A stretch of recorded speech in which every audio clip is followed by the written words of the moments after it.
যারা ইমাম হুসাইন রাদিয়াল্লাহু তাআলা আনহুর বিপক্ষে তরবারি ধারণ করেছিল, তারা কেউ ইহুদি ছিল না, তারা কেউ নাসারা ছিল না, তারা কেউ মূর্তি পূজারী ছিল না, সবাই নামাজি ছিল।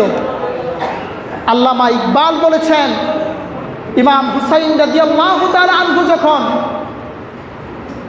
কারবালার ময়দানে জিহাদ করতেছিল বাতিলদের বিপক্ষে, কথাগুলো মনোযোগ দিয়ে শুনবেন, ইমাম হুসাইন রাদিয়াল্লাহু তাআলা আনহুর বিপক্ষে যখন এই 22,000 ইয়াজিদি বাহিনী তরবারি ধারণ করেছিল, তখনও তাদের এক হাতে তাসবিহ ছিল আর এক হাতে তরবারি ছিল।